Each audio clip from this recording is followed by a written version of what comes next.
जयकारा बोलो माता रानी का। जगत माई महामाई माँ भद्रकाली की जय बोलो। माता रानी के साचे दरबार की जय बोलो। वृश्चिक राशि वालों, स्वागत है आप सभी का आपके अपने वैदिक मंथन भिंड यूट्यूब चैनल में। बंधुओं, आपके ऊपर इस दिवाली यह एक इंसान जानलेवा टोटका करने वाला है। इस तांत्रिक क्रिया का आपके ऊपर इतना भयानक असर होने वाला है कि आपकी जिंदगी जीते जी नरक बन जाएगी। इस इंसान ने आपकी जिंदगी को बर्बाद करने में कोई कसर नहीं छोड़ रखी है, लेकिन अब इसके इरादे और खतरनाक हो चुके हैं। आप इस इंसान को अच्छी तरह से जानते हैं। यह आपके अपनों में ही छुपा है। आप ऐसा समझ सकते हैं कि यह आपकी ही आस्तीन का सांप है। आपने इसकी हर पल मदद की है, हमेशा हर परेशानी में आपने इसका भरपूर साथ भी दिया है, लेकिन यह आपसे मन ही मन भयंकर जलन करता है। और जब भी आपके जीवन में खुशियों के दो पल भी आते हैं तो यह उन्हें सह नहीं पाता है और आपके खिलाफ उल्टे सीधे षड्यंत्र करके आपकी हर एक खुशी, सुख और चैन को मिटा देता है, लूट लेता है। अब हम आपको चेतावनी देते हैं कि इस इंसान की पहचान समय रहते कर लो, वरना जिंदगी के लेने के देने पड़ जाएंगे। दीपावली की रात्रि को अमावस की काल रात्रि कहा जाता है और यह एक ऐसी रात्रि होती है जिसमें तांत्रिक शक्तियां, नकारात्मक ऊर्जाएं अपनी प्रबल शक्ति पर होती हैं। ऐसे में जो तंत्र क्रियाएं करने वाले लोग होते हैं वे इसी रात्रि का इंतजार कर रहे होते हैं। तो ऐसे में आपके जीवन के लिए, आपकी सुख, आपकी खुशियों के लिए यह एक बहुत बड़ा खतरा है। तो आज के इस कार्यक्रम में हम आपको इस इंसान के बारे में सब कुछ खुलकर बताने वाले हैं। इस इंसान का आपके साथ क्या रिश्ता है, यह आपके पीछे क्यों लगा हुआ है और किस तरह इसने आपकी जिंदगी को बर्बाद किया है। और हम आपको इन सब बातों के इतने मजबूत संकेत और या यूं कहें कि लक्षण बताने वाले हैं कि जिन्हें जानकर आपको स्वयं को भी इस बात का भरोसा हो जाएगा। और फिर आप जब इस इंसान को पहचान जाएंगे, इसके असली इरादों को समझ जाएंगे, तो फिर इस इंसान से आपको कैसे पीछा छुड़ाना है यह भी हम आपको बताएंगे। साथ ही साथ इसने जो पहले आपके ऊपर तंत्र क्रियाएं, नकारात्मक ऊर्जाएं भेजी हैं, उनसे आपको कैसे छुटकारा प्राप्त करना है और उन्होंने आपको कैसे हानियां पहुंचाई हैं, इन सब के विषय में भी संपूर्ण सटीक जानकारी देने वाले हैं। मित्रों, याद रखना कि इस तरह के कार्यक्रम बनाने में बहुत मेहनत लगती है। साथ ही साथ माता रानी की स्पष्ट अनुभूतियों का भी आभास करना पड़ता है। बिना माता रानी की मदद के इस तरह के कार्यक्रम बना पाना बिल्कुल नामुमकिन है। जब माता रानी आभास कराती हैं तो मन में इस प्रकार की अनुभूतियां होती हैं, फिर हम इस तरह के कार्यक्रम बनाते हैं। इसी के साथ साथ हम आपके जीवन की ग्रह दशा, ग्रह गोचर और बनने वाले योगों के विषय में भी ठीक तरह से आकलन करते हैं। फिर जो सही निर्णय निकलता है उसी के अनुसार आपको मार्गदर्शन देने के लिए प्रयास करते हैं। तो कहने का मतलब यह है कि इस तरह के कार्यक्रम बनाने में सचमुच में बहुत मेहनत लगती है, बहुत खोजबीन रिसर्च करना पड़ता है, गणित लगाना पड़ता है, तब जानकारी का सटीक खजाना निकल कर आता है जो सचमुच में जीवन को बदलने का दम रखता है।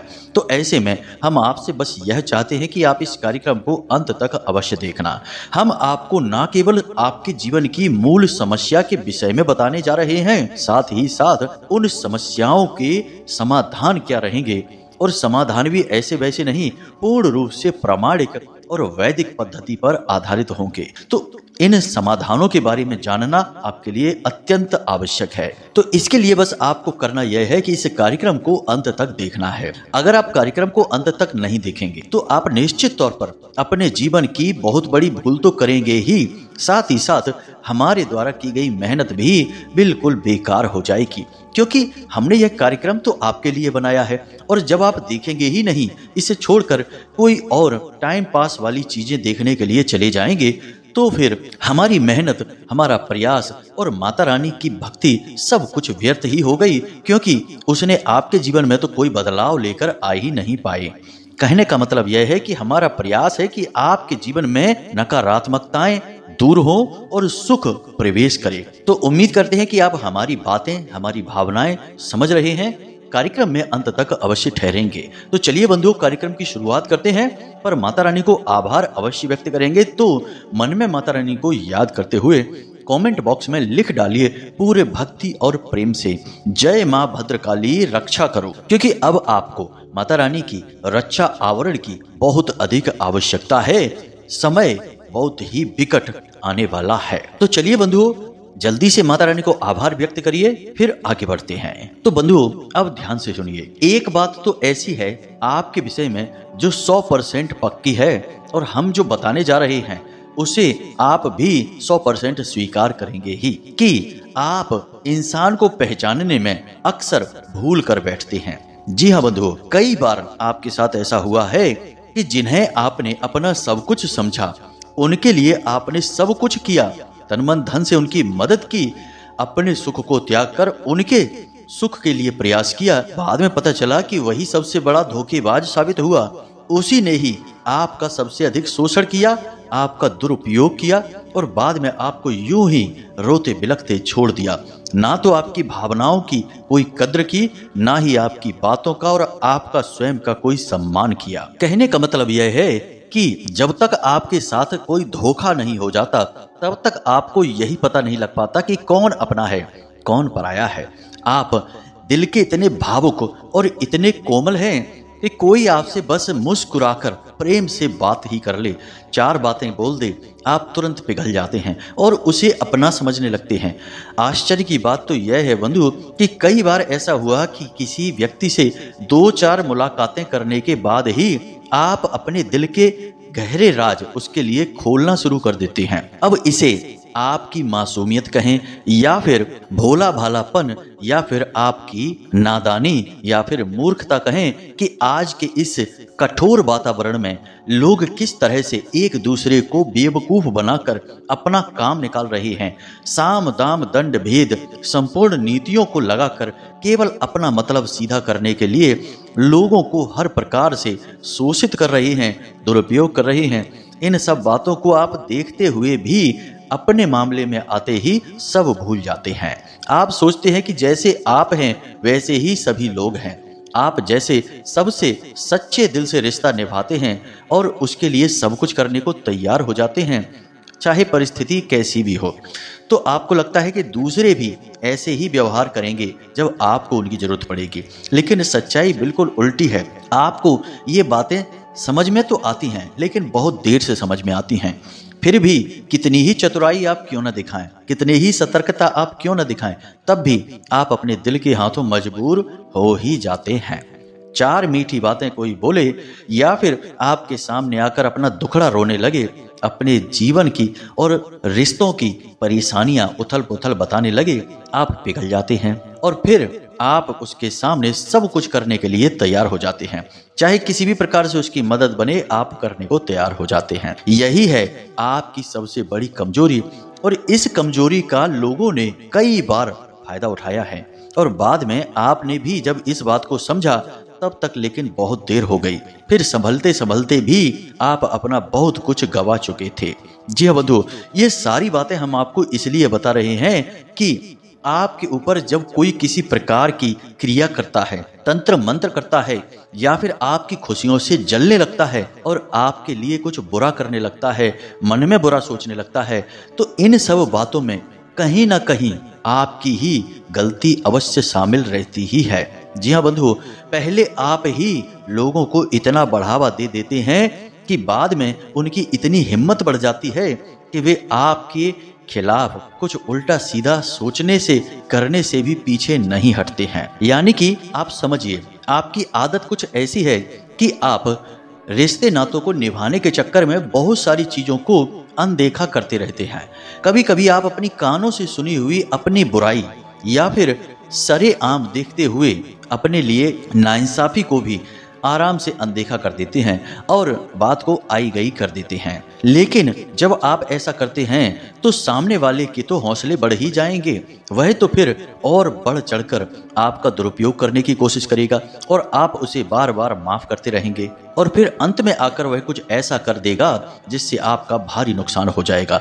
कभी आपके पैसे लेकर भाग जाएगा, कभी आपका कोई सामान ले लेगा जो देने का नाम ही नहीं लेगा, और कभी आपको कोई योजना, कोई स्कीम, कोई ऐसी चाल बताकर आपका पैसा लगवा देगा, आपका दिमाग खर्च करवा लेगा। बाद में उसका तो फायदा हो जाएगा, लेकिन आप जहां के तहां खड़े रह जाएंगे और आपका सब कुछ लुट भी जाएगा। तो कहने का मतलब यह है कि यहाँ पर सबसे ज्यादा अगर कमी है तो वह आपके अंदर ही है। आपको अपने मन को मजबूत करना होगा और एक बात अपने दिमाग में अच्छी तरह से बैठा लेनी होगी कि यह संसार सीधा साधा तो बिल्कुल भी नहीं है। यहाँ लोग दूसरों को बेवकूफ बनाकर अपना काम निकाल लेने को चतुराई का नाम देते हैं।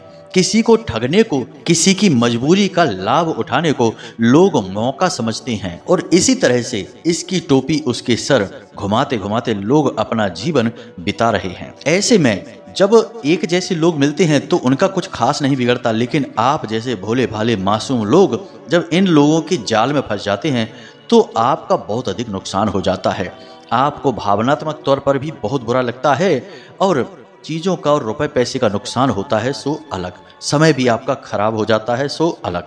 तो कहने का मतलब यह है कि अब आप अपने मन में एक संकल्प करिए कि आपके आसपास आपके साथ जितने भी लोग हैं, चाहे वो कोई भी रिश्ता नाता हो, चाहे आपके मित्र हो, आपके साथी संबंधी कोई भी हो, सबको कहीं ना कहीं थोड़ा बहुत शक की नज़र से आपको अवश्य देखना ही देखना है, क्योंकि इन्हीं में कुछ लोग ऐसे हैं जो अपना मतलब सीधा करने के लिए आपसे जुड़े हुए हैं। अब आप सबको एक ही दृष्टि से देखिए। कहने का मतलब यह है कि आप सब पर कहीं ना कहीं थोड़ा थोड़ा शक अवश्य करिए और लोगों के काम, उनकी बातों पर, उनकी हरकतों पर नजर अवश्य रखिए। तो आपको सब कुछ धीरे धीरे स्पष्ट होने लगेगा और कौन आपके लिए सच्चे दिल से आपसे जुड़ा हुआ है, कौन आपको सचमुच में प्रेम करता है और कौन केवल अपना मतलब सीधा कर रहा है, आपको बेवकूफ समझ रहा है और बेवकूफ बना भी रहा है, यह स्पष्ट होने लगेगा और यहीं से आपके जीवन में परेशानियों का दौर धीरे धीरे समाप्त होने लगेगा। क्योंकि जब आपको यह पता लगने लगेगा कि यह इंसान धोखेबाज है, यह केवल अपना मतलब सीधा करने के लिए आपसे जुड़ा है, तो आप फिर उससे धीरे धीरे दूरी बनाने लगेंगे। जी हाँ बंधु, अब आपके अंदर यह हुनर है प्राकृतिक तौर पर कि आप लोगों के मन को समझ सकते हैं, लोगों की बातों से उनके नियत का सही अंदाजा लगा सकते हैं। कहने का मतलब यह है कि बुद्धिमानी की आपके पास कोई कमी नहीं है, बशर्ते कि आप अपनी भावनाओं पर नियंत्रण रखना सीख जाएं। और एक खूबी आपके अंदर और बहुत अच्छी है कि जिस इंसान की कमियां, गलतियां हद से ज्यादा बढ़ जाती हैं और आप जब उसे पकड़ लेते हैं तो फिर जब आप एक बार उससे रिश्ता समाप्त करते हैं तो फिर मुड़कर उसकी तरफ पीछे कभी नहीं देखते हैं। जी हाँ बंधु, यह आपकी बहुत अच्छी आदत है। कहने का मतलब यह है कि आप यह अच्छी तरह से जानते हैं कि किस इंसान से रिश्ता तोड़ना है और किस इंसान से रिश्ता चलाना है, बशर्ते कि आप अपनी समझदारी का सही प्रयोग करें। जब तक आप भावुकता के बसीभूत होकर सोचते रहेंगे तब तक आप धोखा खाते रहेंगे। तो अब यहाँ से एक बात स्पष्ट होती है कि संपूर्ण राशि चक्र में भगवान ने केवल आपकी ही राशि, केवल आपका ही स्वभाव ऐसा बनाया है जिसके पास बुद्धिमानी बहुत है, काम करने का हुनर बहुत अधिक है, योग्यता भी बहुत है और मेहनत करने का जज्बा भी बहुत है। कहने का मतलब यह है कि हर वह गुण है जो कामयाबी की ओर आगे ले जाता है, लेकिन एक ऐसा दुर्गुण है जो हर एक गुण पर भारी पड़ता है और वह दुर्गुण है आपकी अतिशय भावनाएं, आपका जरूरत से ज्यादा भावुक होना। जी हाँ बंधु, इसी की वजह से हर एक गुण का आप चाहकर भी उपयोग नहीं कर पाते हैं। सत्य को अपनी आंखों के सामने देखते हुए भी अनदेखा करते रहते हैं और जीवन भर बार बार धोखा, चोट, परेशानियां खाते हुए भी आप असली सीख ले नहीं पाते हैं। तो यहाँ तक हम आपको ये सारी बातें इसलिए बता रहे हैं क्योंकि आज मानकर चलिए हम आपको सब कुछ स्पष्ट बता भी दें, लेकिन एक इंसान से पीछा छुड़ाने के बाद अगला तैयार बैठा है आपको ठगने के लिए, आपकी भावनाओं का दुरुपयोग करने के लिए, आपको भावुक बनाकर आपका शोषण करने के लिए। याद रखिए कि यह संसार आज के समय में कुछ इस प्रकार काम कर रहा है या ऐसा बन चुका है कि यहाँ धोखेबाज बहुत अधिक हैं। एक से पीछा छुड़ाएंगे तो 1000 पीछे लग जाएंगे। इसलिए जब तक आपका स्वयं का विवेक, आपकी बुद्धि उस स्तर पर नहीं सोचेगी कि आप ऐसे लोगों से स्वयं ही पीछा छुड़ाने लग जाएं, तब तक आपका बच पाना संभव नहीं है। उम्मीद है आप हमारी बातों को समझ चुके हैं। अब हम आपको बताने जा रहे हैं उस 3 नाम के इंसान के विषय में जो आपका शोषण कर रहा है और आपके ऊपर भयंकर तांत्रिक क्रिया, टोटका इसने पहले भी करे हैं, जिसकी वजह से आप बहुत बार परेशान हुए हैं। और अभी हाल फिलहाल भी इसने आपके ऊपर एक टोटका कर रखा है, जिसकी वजह से आप परेशान चल रहे हैं। जहां आपको नहीं परेशान होना चाहिए, आप वहां भी परेशान हैं। जितनी आमदनी आपकी होनी चाहिए उतनी आमदनी नहीं हो रही है। सब कुछ इसने बांध रखा है। आपकी बुद्धि, आपका घर परिवार, आपकी आमदनी, सब कुछ इसने बंधन करा रखा है। तो अभी भी आप इसकी चपेट में हैं, लेकिन अब दीपावली की रात्रि में यह कुछ बड़ा करने वाला है। तो इसके विषय में आपको हम बताने जा रहे हैं। ध्यान से सुनिए। इसके नाम के प्रथम अक्षर हैं, पहला रा नाम का व्यक्ति है, जिसका की राशि तुला है। जी हाँ बंधुओं। दूसरा जा नाम का व्यक्ति और तीसरा सा नाम का व्यक्ति। जी हाँ बंधुओं। सा नाम के व्यक्ति की राशि कुंभ है और उसका एक दूसरा नाम भी है जो आ अक्षर से है। जी हाँ बंधुओं। तो अब आप देखिए, यह आपके अपनों में ही शामिल हैं। अब हो सकता है कि किसी इंसान के जीवन में ये तीनों नाम वाले व्यक्ति मौजूद हों, या फिर किसी एक इंसान के जीवन में कोई एक नाम वाला व्यक्ति ही शामिल हो। अब हमने जब आपको यह इशारा दे दिया है, तो यहाँ से आपको एक सही मार्गदर्शन प्राप्त हो गया है।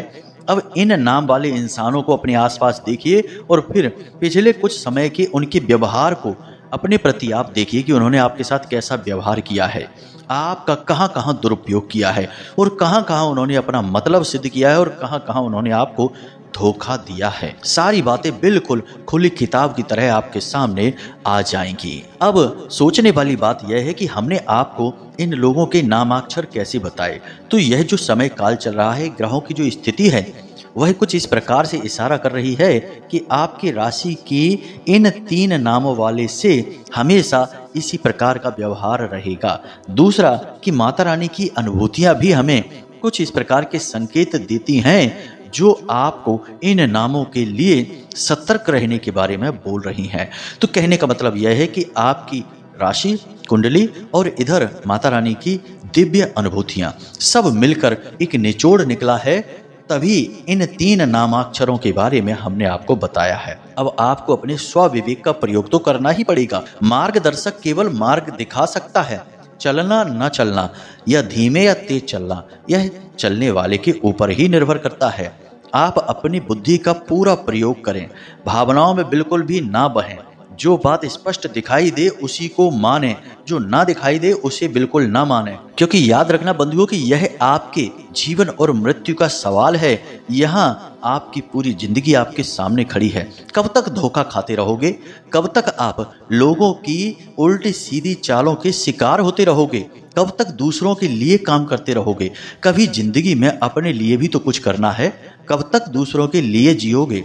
इसलिए हम आपसे कहते हैं कि आप बिल्कुल व्यवहारिक होकर ही सोचें और हर एक हकीकत को अपने सामने स्पष्ट तौर पर देखें। आपके ऊपर जो तंत्र किया गया है, जो तांत्रिक क्रिया की गई है, टोटका हुआ है, जिसकी वजह से आपके ऊपर संपूर्ण बंधन हो चुका है, उसके विषय में हमने अपने पिछले कार्यक्रम में भी बताया है, जिसमें हमने कंकाल तंत्र के बारे में आपको बताया था किस प्रकार आपका बंधन हो चुका है।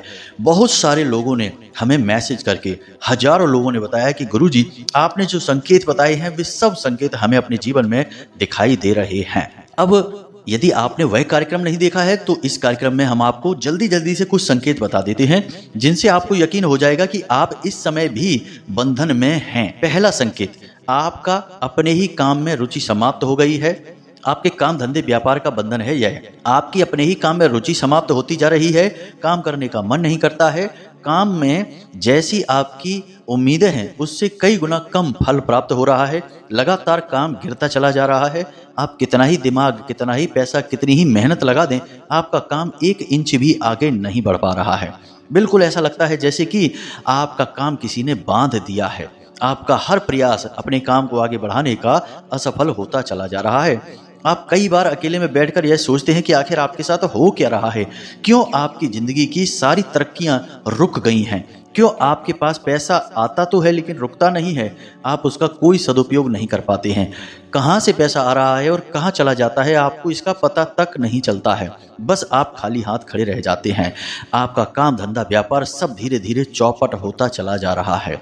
कहने का मतलब यह है कि आपका बुद्धि विवेक अब काम ही नहीं कर पा रहा कि आप कैसे इस काम धंधे व्यापार को आगे बढ़ाएं, अपनी आमदनी को बढ़ाएं और अपने जीवन में खुशियां लाएं। यह है आपके काम धंधे का बंधन। दूसरा, आपके घर परिवार का बंधन। घर के लोग एक दूसरे से प्रेम से बात नहीं करते हैं। अच्छी भली बात करेंगे तो लड़ने लगेंगे, साथ में जहां बैठेंगे तो वहां बहस होने लगेगी और हर एक के मन में एक दूसरे के प्रति किसी न किसी प्रकार का बैर भाव रहेगा। खास तौर से आपके प्रति आपके घर वालों का नजरिया बिल्कुल अलग रहेगा। आप जैसे ही उनके पास बैठेंगे जाएंगे, उनके मन में कुछ न कुछ नकारात्मकता स्पष्ट होने लगेगी और आपको वह समझ में आने लगेगी। मतलब कि आपसे कुछ ज्यादा ही उनकी शत्रुता सी महसूस होगी आपको। आपके यह घर का बंधन है। दूसरा, आपको घर के बाहर तो ठीक लगेगा, लेकिन जैसे ही आप अपने घर में अंदर प्रवेश करेंगे आपको घुटन महसूस होने लगेगी। आपको शरीर में कमजोरी, थकान, दर्द, ऊर्जा की कमी का एहसास होने लगेगा। साथ ही साथ आपको अपने घर में ही ऐसा लगेगा कि जैसे दम सा घुट रहा है। आप अपने घर से जैसे ही बाहर निकलेंगे आपको सुकून का एहसास होगा, अच्छा लगेगा। हालांकि होना उल्टा चाहिए। इंसान को अपने घर में अच्छा लगता है, लेकिन आपको अपने घर में ही परेशानी का एहसास होने लगेगा। बात बात पर झगड़े, विवाद और क्रोध की भावनाएं आती रहेंगी। यह आपके घर का बंधन है। अब आपका स्वयं का बंधन। तो आपकी खाने पीने के प्रति रुचि समाप्त होती चली जा रही है। आपकी सेहत लगातार गिरती चली जा रही है। हर वक्त किसी न किसी प्रकार की तकलीफ आपके साथ लगी रहती है। सिर में भारीपन सा रहता है। चेहरा मुरझाता जा रहा है, पीला पड़ता जा रहा है। आपके मुख से एक बदबू सी हमेशा आती रहती है। आपकी आंखें भी कभी बहुत लाल हो जाती हैं और पीली पड़ती जा रही हैं। आपको रात में नींद अच्छी नहीं आती है। आप सोने की कोशिश करेंगे तो नींद आएगी ही नहीं, और यदि आ भी जाएगी तो आप अच्छी तरह से सो नहीं पाएंगे। सुबह जब सोकर जागेंगे तो थके थके से ही रहेंगे। कोई आपसे किसी भी तरीके की बात बोलेगा, आपको उसकी बात समझ में ही नहीं आएगी। एक अजीब सा ही आपके दिमाग पर खुमार सा, जुनून सा सवार रहेगा। कहने का मतलब यह है कि आप एक अलग ही दुनिया में रहेंगे। आप कुछ भी कर पाने में सक्षम नहीं रहेंगे। यह आपका बंधन है। अब इन सारे संकेतों को, संकेत तो और भी हैं बंधुओं, लेकिन कार्यक्रम इससे बहुत लंबा हो जाएगा। तो हमने फिलहाल जो संकेत बताए हैं, इन संकेतों को मिलाकर देखिए और हमें पूर्ण विश्वास है कि इनमें से अधिकतर संकेत आपके जीवन से मिलेंगे ही मिलेंगे, क्योंकि आपके ऊपर बंधन है, और बंधन है तो उसके संकेत हैं। बीमारी होती है तो उसके संकेत दिखते हैं, बीमारी नहीं होती तो संकेत नहीं दिखते हैं। अब बड़े ही भाग्यवान होंगे वो लोग जिनके ऊपर उनके पितृ पूर्वजों की, कुल देवी या देवताओं की कृपा होगी, तो शायद उनके ऊपर कुछ संकेत ना दिखाई दें, लेकिन तब भी कुछ ना कुछ संकेत तो रहेंगे ही। क्योंकि बंधुओं, किसी भी प्रकार की क्रिया हो, कुछ भी हो, उसका कुछ ना कुछ प्रभाव तो रहता ही रहता है। पूर्ण नहीं होगा तो आंशिक होगा। तो अब यहाँ पर बात यही निकल कर आती है कि आपके ऊपर संकेत दिखाई दे रहे हैं, तंत्र क्रिया है आपके ऊपर, और भविष्य में भी बड़ा तंत्र आपके साथ होने वाला है। यह बात पक्की है। तो अब आप ऐसे में क्या करें? मतलब कि समस्या है, तो अब इसका समाधान क्या है? तो समाधान तो बंधुओं बहुत सारे हैं, अच्छे भी हैं और बुरे भी हैं, यानी कि सात्विक हैं और तांत्रिक भी हैं। लेकिन हम सात्विक की बात करेंगे। हम नकारात्मक या तंत्र मंत्र से जुड़े हुए नकारात्मक उपायों की बात नहीं करेंगे। तो पिछले कार्यक्रम में हमने आपको माँ बगलामुखी साधना के बारे में बताया था, एक मंत्र भी दिया था। इस साधना को आप नियमित करते रहें, ज्यादा नहीं तो कम से कम 11 दिनों तक तो करें ही करें। जी हाँ बंधुओं, 21 दिन, 11 दिन या 31 दिन या 41 दिन, आपकी अपनी इच्छा है। आप इस साधना को नियमित जारी रखें, क्योंकि एक बात याद रखना कि माता बगलामुखी को ब्रह्मास्त्र विद्या कहा गया है और माता को स्तंभन की देवी कहा गया है। स्तंभन का मतलब क्या होता है आप समझिए, कि कोई भी नकारात्मक क्रिया कहीं पर भी हो, किसी के ऊपर भी हो, वह जहां की तहां रुक जाएगी और फिर वापस हो जाएगी। स्तंभन की देवी हैं माता बगलामुखी। माता बगलामुखी का प्राकट्य ही इनकी शक्ति को दिखाता है। कुरुक्षेत्र का युद्ध प्रारंभ होने से पहले भगवान श्री कृष्ण ने स्वयं माता बगलामुखी की साधना की थी और अर्जुन से भी कहा था कि तुम भी माता रानी की साधना करो। तो माता ने प्रकट होकर भगवान श्री कृष्ण और अर्जुन को विजयी भाव का आशीर्वाद दिया था। अब हालांकि भगवान श्री कृष्ण तो स्वयं ही परमात्मा हैं, उन्हें आशीर्वाद की क्या जरूरत है, लेकिन भगवान इस प्रकार की लीलाएं इसलिए करते हैं ताकि जन साधारण इनकी लीलाओं से कुछ सीखे और उनके आचरण को अपने जीवन में लाए, ताकि इंसान का जीवन सरल हो सके। तो यह भगवान की एक लीला ही तो थी, लेकिन इस लीला में सीखा आपने क्या? यह सीखा कि जब जीवन में आप फंसें और आपको लगे कि कोई रास्ता नजर नहीं आ रहा है, तो माता बगलामुखी ही आपकी सहायक हो सकते हैं। इसीलिए इन्हें ब्रह्मास्त्र विद्या कहा गया है, क्योंकि जिसने भी इनकी साधना प्रारंभ कर दी उसका कोई बाल भी बांका नहीं कर सकता है। इनकी साधना की कोई काट नहीं है। तो इस साधना को आप करिए। साधना बहुत ही सरल है, हमने आपको पिछले कार्यक्रम में भी बताई थी। इनकी साधना में आपको सबसे पहले तो इनकी तस्वीर की जरूरत रहेगी, आप बाजार से ला सकते हैं। फिर आपको पीले वस्त्र पहनने हैं, पीली रंग की हर एक वस्तु आपको रखनी है। मतलब कि माता रानी पर चढ़ाने वाले पुष्प पीले होने चाहिए, माता रानी की चुनरी पीली होनी चाहिए, उनका आसन पीला होना चाहिए, आप जिस आसन पर बैठेंगे वह आसन भी पीला, आपके वस्त्र भी पीले, और मंत्र जाप करने के लिए माला जो है वह भी हल्दी की माला रहेगी। प्रसाद भी आप पीला ही चढ़ाएंगे। तो कुल मिलाकर सब कुछ पीले रंग का आप रखेंगे। इन्हें पीताम्बरी देवी भी कहा जाता है। और इनकी साधना आप किसी भी दिन वैसे तो प्रारंभ कर सकते हैं, परंतु शनिवार का दिन सर्वोत्तम रहता है इनकी साधना को शुरू करने के लिए। तो आपने यदि वह कार्यक्रम नहीं देखा है तो अब आप देख चुके हैं इस कार्यक्रम को, तो इस साधना को आप शनिवार के दिन से प्रारंभ कर सकते हैं। साधना प्रारंभ करने के लिए नियम बड़े ही सरल हैं, कोई विशेष नियम नहीं है। बस माता रानी को धूप दीप नैवेद्य आदि से, आचमन आदि से उनका पूजन करना है, और उसके बाद माता रानी का सिद्ध मंत्र जो हम आपको देने जा रहे हैं, इसी मंत्र का एक माला जाप प्रतिदिन करना है। और पहले दिन आपको हाथ में पुष्प, जल और थोड़े से चावल लेकर अपना नाम, अपना गोत्र, अपना स्थान और अपना लक्ष्य यानी अपनी साधना के बारे में माता रानी को बताना है कि हम 11 दिन की साधना करने जा रहे हैं और हम चाहते हैं कि आप हमारे ऊपर से हर एक प्रकार की तांत्रिक क्रिया को काट दें, यह आवश्यक है। तो इस प्रकार आप संकल्प करके जल को माता रानी के सामने छोड़ देंगे। यह पहले दिन की क्रिया रहेगी। इस साधना को फिर आपको लगातार जारी रखना है, एक भी दिन खंडित मत करना। रात्रि के समय यह साधना होगी, यानी 9 बजे से 11 बजे के बीच में। और जिस समय पर आप पहले दिन करेंगे, कोशिश करें कि प्रतिदिन उसी समय पर साधना करें।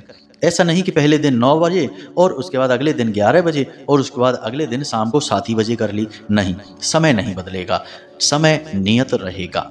मंत्र कौन सा रहेगा इसे आप ध्यान से समझिए। मंत्र पूर्ण रूप से सिद्ध है और हम आपको यह मंत्र दे रहे हैं, तो यह गुरु शिष्य परंपरा के अंतर्गत आपको प्राप्त हो रहा है। तो आपको इस मंत्र को सिद्ध करने की आवश्यकता नहीं है। इस पर जितना प्रयास करना था वह हम कर चुके हैं। आपको यह मंत्र पहले दिन से ही लाभ देना प्रारंभ कर देगा। तो ध्यान से सुनिए, मंत्र मोबाइल की स्क्रीन पर भी दिखाई देगा आपको और हम बोलकर भी बता रहे हैं। ओम ह्लीम बगलामुखी सर्वदुष्टानाम वाचम मुखम पदम स्तंभय जीभाम कीलय बुद्धिम विनाशय ह्लीम ओम स्वाहा। यही इनका मंत्र है, 36 अक्षरी मंत्र है। इस मंत्र का आपको प्रतिदिन एक माला जाप करना है बस, और आप देखेंगे कि पहले दिन से ही आपको फर्क दिखाई देना शुरू हो जाएगा। बस आपको करना यह है कि जब इनकी साधना आप कर रहे हो उस समय आपको तामसिक भोजन नहीं करना है। जुआ, शराब, वेश्यावृत्ति, मांस भक्षण, जीव हिंसा, झूठ, गुस्सा और स्त्रियों का अपमान, ये कार्य आपको नहीं करने हैं। जितना हो सके उतना सात्विक भोजन ग्रहण करें, तेज मसालेदार भोजन ना खाएं और शांत रहें, सत्य बोलें। बस इतने नियम हैं, इन्हें आप मानकर चलिए और फिर देखिए कि कैसे चमत्कार होते हैं। कोई कितना ही बड़ा तांत्रिक, तंत्र मंत्र, झाड़ फूंक करने वाला कोई भी चला आए, आपका बाल भी बांका नहीं कर पाएगा। जी हाँ बंधु, ना तो अभी और ना भविष्य में कभी भी। तो आप इस साधना को करिए, परिणाम आपको सकारात्मक मिलेंगे। हमें पूर्ण विश्वास है, क्योंकि हमने माता रानी की बहुत साधना की है और हमें इनके बारे में सब कुछ पता है। तभी हम आपको बता रहे हैं। तो उम्मीद करते हैं कि जो बातें हमने आपको बताई हैं वे आपको समझ में आ गई हैं। इन बातों का प्रयोग करके आप अपने जीवन में निश्चित बदलाव लेकर आ पाएंगे, ऐसी हम माता रानी से कामना करते हैं। अब यदि कोई प्रश्न आपके मन में उठे तो आप कमेंट करके पूछ सकते हैं या व्हाट्सएप नंबर पर मैसेज करके भी पूछ सकते हैं। इसी के साथ साथ आज के इस कार्यक्रम को विराम देते हैं। मिलते हैं अगले ज्ञानवर्धक कार्यक्रम में, तब तक के लिए धन्यवाद। हमेशा हंसते रहिए, मुस्कुराते रहिए, सकारात्मक रहिए और दिन में एक बार मंदिर अवश्य हो आइए, क्योंकि आपका उद्धार तो वहीं से होना है। तो प्रेम से बोलिए जय माई की, जय मां भद्रकाली, जय मां बगलामुखी। माता रानी आपका कल्याण करें। धन्यवाद।